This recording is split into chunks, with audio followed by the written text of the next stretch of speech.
मेरे दुख का पैमाना बहुत बढ़ जाता है और कभी कभी वह जो है उबल कर उबाल मारकर छलकने भी लगता है जब भी मैं यहाँ से गुजरता हूँ।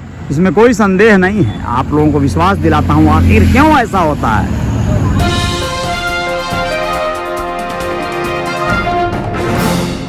जी हाँ, नमस्ते, अजय साहनी स्टार हूँ और रियल रिपोर्टर न्यूज़ आपका पेज आपका स्वागत करता हूँ, अभिनंदन करता हूँ। आप लोगों को जैसा कि बता चुका हूँ कि गोरखपुर में रहना मतलब मेरे लिए एक अलग अनुभूति है, एक अलग जो है मेरा अपनी ख्वाहिश है, अपनी ख्वाहिश है कि यहाँ रहें और नौका विहार नौकायन का सैर सपाटा करने न आएँ सुबह सुबह, तो फिर जीवन का जो एक हर्षोल्लास है वो कम हो जाएगा, ख़त्म हो जाएगा। तो मैं रोज़ आता हूँ और कई बार यहाँ से जब गुजरना होता है तो यहाँ नज़र पड़ती है दोस्तों ये वाटर पार्क जो था कभी गोरखपुर का एक ऐसा आकर्षण जहाँ पर लोग अपने फैमिली के साथ परिवार के साथ आते थे, छुट्टियाँ बिताते थे, बड़ा फन और इंटरटेन करते थे। आज ये अपनी वीरानियों पर न जाने क्यों खामोश बैठा है। आप लोगों को बता दें कि मैं इसके बाउंड्री के उस पार की कुछ चीज़ों को आप लोगों को दिखा दूं। यहाँ पर बड़ा सन्नाटा है, बड़ा शांतमय माहौल है जहाँ बड़ा कौतूहल हुआ करता था। मैं इसके कौतूहल को बड़े करीब से देख चुका हूँ। वाकया कुछ मुझे याद आता है, ऐसा लगता है कि 2015-16 की बात है दोस्तों। हम यहाँ पर अपनी परिवार के साथ बाकायदा इस पार्क में, इस वाटर पार्क में बहुत फन किए हैं और खूब नहाया गया है। मुझे बहुत अफसोस होता है, बहुत दुख होने लगता है जब मैं इसके आज खामोश और वीरानियों को देखता हूँ, सन्नाटों को देखता हूँ। यहाँ कितना गहमा-गहमी हुआ करता था। ये बात अलग है कि उसकी जो फीस थी, कुछ लोग कहते हैं कि कुछ लोगों को नागवार गुजरी 500 समथिंग कुछ फीस थी इसकी एक लोगों का। यही मुंबई में होता है ना, या मुंबई के इर्द गिर्द किसी ज़िले में होता है तो 1000 रुपये मिनिमम से शुरू होता है कि आप पूरे दिन वहाँ पे नहा सकते हैं। और इतना बड़ा परिक्षेत्र भी शायद ही कहीं कहीं है और 1000 रुपया देकर लोग वहाँ पर पूरा एंजॉय करते हैं, नहाते हैं, मतलब मस्ती करते हैं, हर्षोल्लास से भर जाते हैं, ऊर्जा से भर जाते हैं। लेकिन यहाँ पर 500 देना शायद लोगों को महंगा लग रहा था, या जो कुछ भी हुआ न जाने क्या हुआ कि ये अपनी लॉकडाउन और कोरोना के बाद से इस पर ताला क्या लगा, ये हमेशा के लिए एकदम शांत और वीरान। और इसके जो मशीनरी है, जो इसके जो कुछ भी आप लोगों को बता दें, जो कुछ भी ये लगाया गया है, बड़ा बड़ा जो वाटरफॉल या जो कुछ भी इसे आप कहेंगे, पता नहीं, मेरा शब्द नहीं ध्यान में आ रहा है,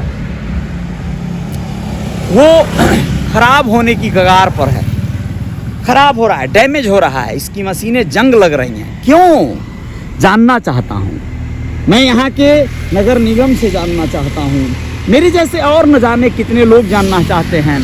गूगल पे सर्च किया, कुछ सटीक जवाब नहीं मिल पाया। चंपा देवी पार्क के बगल में स्थित गोरखपुर का एक विराट और संभ्रांत जो है वाटर पार्क न जाने क्यों अपनी दुर्दशा, अपनी इस दीनहीन दशा पर जो है मतलब चला गया गर्त में, पता नहीं क्यों। जवाब अगर आप लोगों के पास है तो कमेंट बॉक्स में ज़रूर लिखिएगा। मुझे नहीं मालूम है, इसलिए मैं पूछ रहा हूँ। मैं चाहता हूँ कि यहाँ फिर से रौनक आ जाए। कौन लाएगा, कौन चलाएगा, कौन करेगा यहाँ इस वाटर पार्क को गुलजार, मुझे नहीं पता। कौन है संबंधित लोग, किसी व्यक्ति विशेष का यह पूरा एसेट है या किसी संस्था या किसी एनजीओ के द्वारा ऑर्गेनाइज होता है, संचालित होता है, कुछ नहीं मालूम। लेकिन जो भी है है बहुत बड़ा प्रोजेक्ट, बहुत अच्छी चीज़ है। बस आप कुछ भी करें, कुछ भी चलाएं, आप मोटर बोट चलाएं, आप जो कुछ भी करें, लेकिन आपका संबंधित विभागों से, संबंधित अधिकारियों से और जो इसके क्लाइंट हैं, कस्टमर हैं, उनसे आपका एक शानदार तारतम्य होना चाहिए। वरना जीवन में जो है कहीं ना कहीं अवरोध तो आ जाएंगे। तो बताइएगा जैसा होगा। मुझे जानकारी चाहिए थी, इसलिए मैंने सोचा कि इससे बेस्ट कुछ आइडिया मेरे पास और नहीं रह गया है।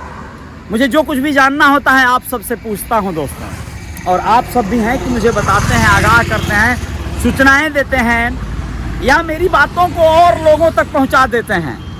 अब कहां तक पहुंचाएंगे मुझे नहीं मालूम, लेकिन एक और वीडियो आप लोगों के बीच जा रही है, रियल रिपोर्टर न्यूज़ पे गई है, आप लोग उसे देखिएगा। चिड़ई घर, जी हाँ, चिड़ियाघर को एक सामान्य, एक बड़े अच्छे मित्र हैं, वो अपने परिवार के साथ गए थे, तो उन्होंने क्या फीलिंग अपनी जताई है उस बारे में भी बात करेंगे। लेकिन दिग्विजयनाथ पार्क में, बाबा महंत दिग्विजयनाथ पार्क में और चंपा देवी पार्क में रैलियों का कोई कमी नहीं है। वहाँ पे जनता के जुटने, खाने पीने आदि का हर चीज़ का प्रबंधन हो जाता है। लेकिन इन सब जगहों पर क्या अवरोध आ रहा है, क्या समस्या आ रही है, ये सब ज़रा सा मुझे जानना चाहिए या आपको जानना चाहिए। तो शेयर कीजिए वीडियो को, और जानकारियाँ शायद आप लोगों तक भी आवें और हम तक भी आवें। हम तो यही कामना करेंगे। जय जयकार तो जारी रहेगी। रियल रिपोर्टर न्यूज़ को फॉलो करते हैं आप लोग, इसके लिए आप लोगों का आभारी रहता हूं मैं। और बहुत सारी चीज़ें हैं जिसको लेकर आते रहेंगे आप लोगों के बीच। आप लोगों का आकांक्षी हूं मैं, आप लोग मुझे सहेजे हैं। ये रामगढ़ ताल है, विराट विकराल ताल, जिसपे बड़े ज़ोर शोर से रेलिंग का कार्य हो रहा है इन दिनों, बहुत बढ़िया कार्य हो रहा है। प्रगति पथ पर तो बाबा की सरकार निसंदेह बहुत शानदार चल रही है। निकाय चुनाव चल रहे हैं, अच्छा है, कुछ जो कुछ भी हो, जय जयकार तो होता ही रहेगा। बहुत बहुत शुक्रिया।